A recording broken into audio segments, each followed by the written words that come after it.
Assalamualaikum warahmatullahi wabarakatuh. Kembali lagi bersama saya Windy Fresa Komara, NPM 260110180014 dari kelas A 2018. Di sini akan menjelaskan tentang penyimpanan dan pemusnahan sediaan farmasi dan alat kesehatan di rumah sakit maupun apotek. Yang pertama, penyimpanan, yaitu penyimpanan adalah kegiatan pengaturan perbekalan farmasi berdasarkan persyaratan yang telah ditetapkan dan disertai dengan informasi yang jelas untuk menjamin ketersediaan perbekalan farmasi sesuai dengan kebutuhan agar tidak terjadinya kesalahan seperti stock out maupun overstock, di mana tujuan lainnya itu antara lain memelihara mutu persediaan obat agar senantiasa dalam keadaan baik, kemudian menghindari penggunaan tidak bertanggung jawab dari oknum-oknum tertentu, kemudian menjaga ketersediaan obat setiap kali dipergunakan, serta memudahkan pencarian dan pengawasan obat. Selanjutnya untuk metode penyimpanan itu ada beberapa jenis, di mana diantaranya yaitu berdasarkan alfabetis, berdasarkan farmakoterapi, berdasarkan bentuk sediaan, kemudian juga bisa berdasarkan kelas terapi atau farmakoterapinya, dan juga bisa menggunakan metode FIFO atau FIFO, di mana FIFO adalah first expire first out, dan FIFO adalah first in first out. Kemudian untuk penyimpanan obat khusus juga diberlakukan untuk beberapa obat seperti narkotika, psikotropika, OOT atau obat-obat tertentu dan juga prekursor, dan juga untuk obat-obat high alert dan juga obat-obat LASA atau look alike, sound alike.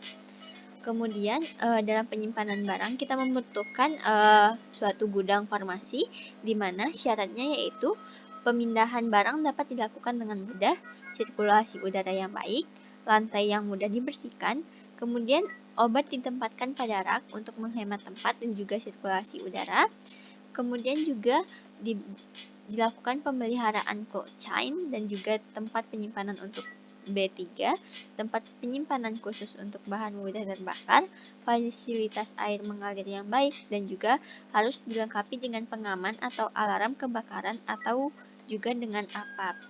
Kemudian yang harus diperhatikan dalam penyimpanan barang sendiri yaitu penyimpanan pada suhu kamar itu adalah bersuhu 25-30 derajat.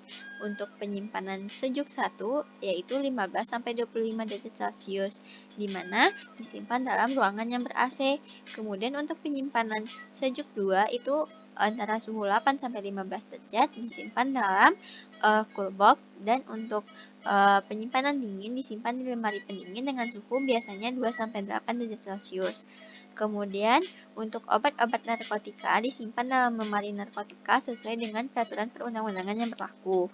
Kemudian untuk barang yang mudah terbakar disimpan dalam gudang yang tahan api yang dilengkapi dengan alat pemadam kebakaran dan juga dilengkapi dengan alarm kebakaran atau pengamanan kebakaran. Kemudian fungsi gudang farmasi sendiri yaitu memeriksa, menerima, menyimpan, mengatur, memelihara, dan juga mendistribusikan sediaan farmasi. Kemudian menyiapkan penyusunan perencanaan tahunan, perencanaan pembelian, pencatatan pelaporan mengenai persediaan dan penggunaan sediaan farmasi, serta evaluasi kegiatan-kegiatan tersebut. Kemudian juga menjaga mutu dan khasiat obat dan juga khasiat obat yang disimpan.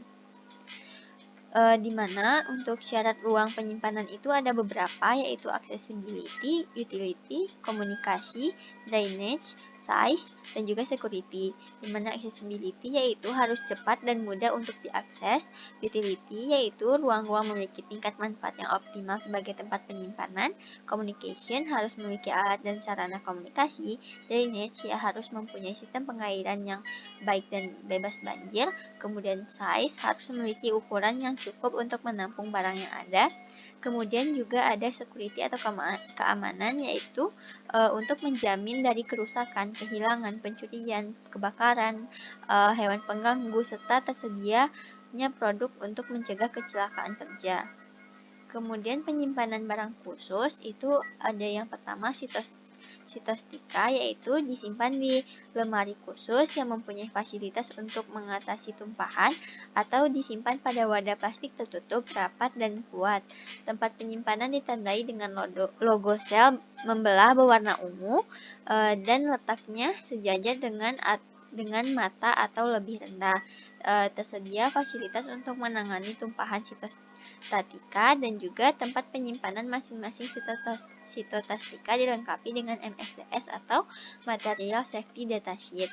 Kemudian juga penyimpanan khusus untuk X-ray film itu disimpan pada suhu maksimal 22 derajat Celcius dengan kelembapan maksimal 60% dalam keadaan dingin dan terlindung dari cahaya. Kemudian X-ray film harus dijauh dari bahan kimia, tidak terjadi tekanan mekanik di antara kotak-kotak film sendiri. Box film harus disimpan tegak, tidak boleh ditumpuk dalam keadaan tertutup, dibuka saat keadaan gelap atau dalam kamar gelap, dan disimpan menurut FIFO atau First Expired First Out.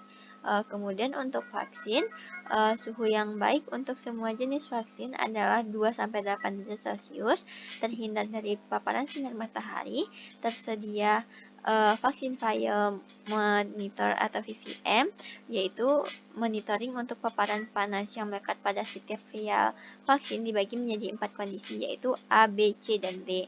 Kemudian untuk reagensia atau reagen itu disimpan dalam suatu lemari, bukan lemari kayu. Kondisi ruangannya harus dingin atau ber-AC dan atau dilengkapi dengan exhaust fan.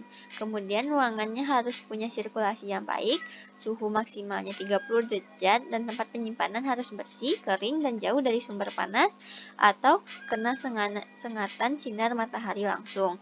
Tempat penyimpanan harus dilengkapi dengan ventilasi yang menuju ruang asap atau keluar ruangan.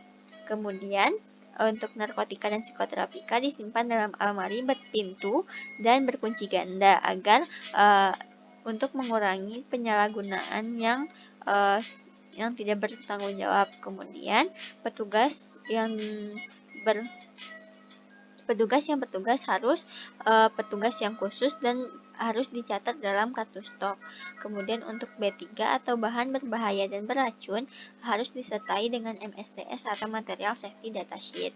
Kemudian untuk penyimpanan obat emergensi sendiri, yaitu tempat penyimpanan harus khusus, harus mudah diakses dan terhindar dari penyalahgunaan dan pencurian, atau wadah atau rak dengan kunci disposable, dan jumlah dan jenis obat sesuai dengan daftar obat emergensi yang telah ditetapkan.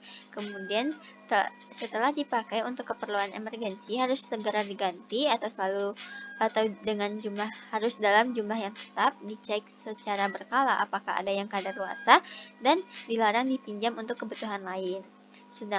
Kemudian untuk contoh kebijakan obat-obat emergensi sendiri, yaitu di tempat penyimpanannya itu bisa diletakkan pada troli atau lemari atau kotak obat emergensi.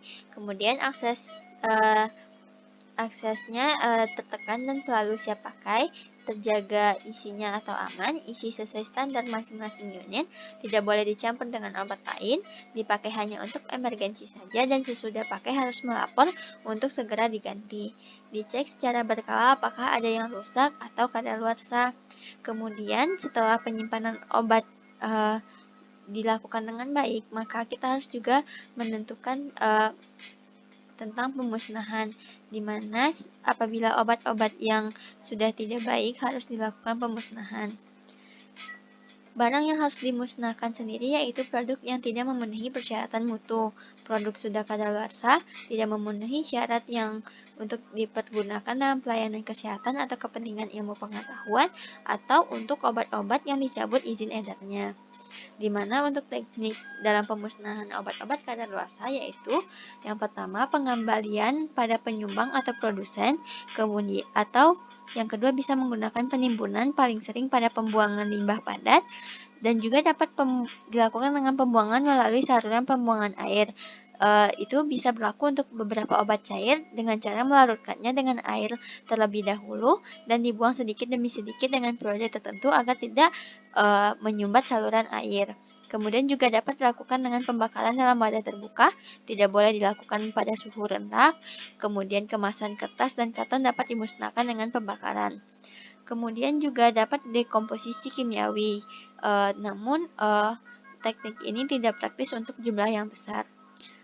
Sekian materi pemusnahan dan juga penyimpanan yang dapat saya sampaikan, yaitu materi terakhir dari 3 materi yang sebelumnya telah saya sampaikan.